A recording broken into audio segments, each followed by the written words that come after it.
హైదరాబాద్లో తన ఇంటిలో చిన్నారి శ్లోక తన బొమ్మ శాటిలైట్ ఫోన్ పట్టుకుని కూర్చుంది. ఆమె మనసు మొత్తం వినాయకుడి పట్ల ప్రేమతో నిండిపోయింది.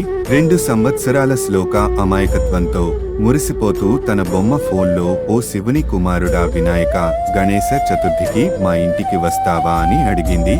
దూరంగా కైలాసంలో ఉన్న వినాయకుడికి ఆ చిన్నారి అమాయకత్వంగా పిలిచిన పిలుపు విని తన హృదయం ఆనందంతో నిండిపోయింది. తరువాతి ఉదయం వినాయకుడు కైలాసం నుండి ఒక ప్రత్యేక విమానం శ్లోకాజ్ ఏంకంటో ఎయిర్లైన్స్ ఎక్కాడు. సాయంత్రానికి ఆ విమానం హైదరాబాద్ ఎయిర్పోర్ట్ లో దిగింది. వినాయకుడు శ్లోక ఇంటికి వెళ్లడానికి క్యాబ్ బుక్ చేసుకున్నాడు. తన ఇంటి ద్వారం వద్ద శ్లోక ఒక వెండి పళ్ళెంలో పూలు, దీపం పట్టుకుని వినాయకుడి కోసం ఆతృతగా ఎదురుచూసింది. క్యాబ్ ఆగగానే శ్లోక ఆనందంతో పరిగెత్తుకుని వెళ్లి స్వాగతం వినాయక అని ఆమె హారతి ఇచ్చి వినాయకుడిని తన ఇంట్లోకి స్వాగతం పలికింది. ఆ ఇల్లంతా దివ్య కాంతితో నిండిపోయింది.